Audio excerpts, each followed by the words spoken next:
Here to mourn the death of Rex, one of our own. A young man who died in the course of duty. The only crime that Rex committed was to fight for his own rights. The only crime that Rex committed was to fight for the rights of Kenyan citizens, was to ensure that the high cost of living is lowered, was to ensure that the draconian finance bill does not go through. That is the only crime Rex was fighting for, to ensure that the jobless Kenyans get jobs, to ensure that he was fighting for the rights of everybody, including my own rights. That is the greatest crime that Rex committed. That is what made Rex be killed by the rogue police officer. And we are demanding, as members of the public, and we'll pursue this to the end, to ensure that this police officer is arrested, is persecuted, and is jailed for killing Rex. This is a young man who was just in the streets for a good purpose, demonstrations which were very peaceful. For the first time in the history of this nation, there were very peaceful demonstrations. A young man who was only armed with his brain, his body, and a placard, just to fight for the rights. Then the police officer, armed with everything, guns, rungus, horses, vehicles, tear gas, bullets, and the only reward that police officer can give to a young man is to take his life. A young man who was also fighting for the rights of those police officers, because there is no price of hunger that is different to a police officer, that is also different to a member of the public. And therefore, we will demand for his immediate arrest and prosecution, and also we demand that IG Koome takes vicarious liability, is vicariously liable for the death of this young man, because he's the one who gives orders. We also demand that he be prosecuted. We will also institute a civil suit, civil litigation against him.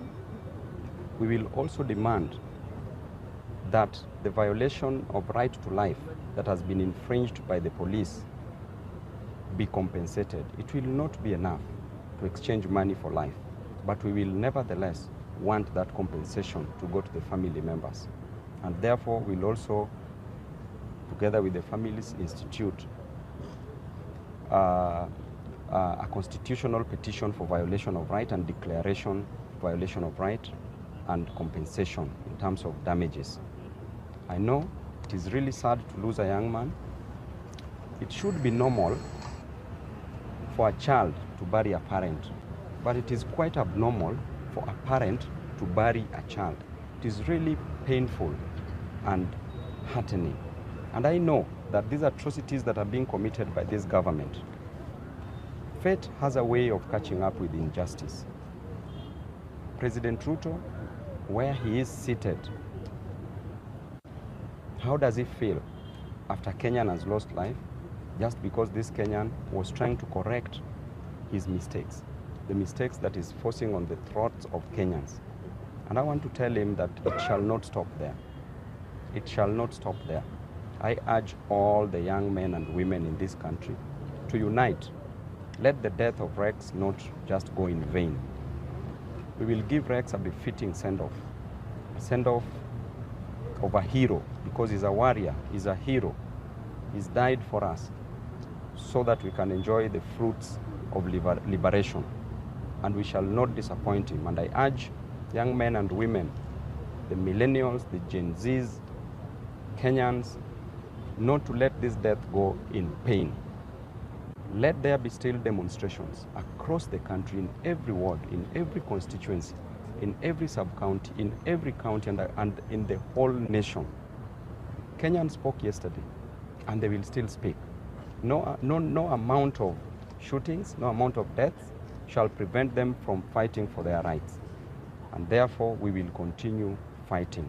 May Rex soul rest in peace. We are here and we are mourning the death of our hero, a young man called Rex, who was shot yesterday by a police officer. And I went earlier on to the city mortuary, and I can confirm that Rex is no more. I want to say that Rex's only crime was to fight for the rights of Kenyans. His only crime was to come out and ensure that he fights the draconian finance bill. Rex committed a crime of only ensuring that the price of unga is not increased, the price of other goods, food stuff are not increased. And therefore, may Rex's soul rest in peace. To the Inspector General of Police, we demand that you resign. For Ome, we know that you are vicariously liable to the murder with malice forethought of one Rex. And therefore, you must resign, and the DPP must institute a criminal charge of murder against your person. The police officer who murdered Rex, you must surrender yourself before Kenyans catch up with you. Because if they get you on the streets, it will be something different.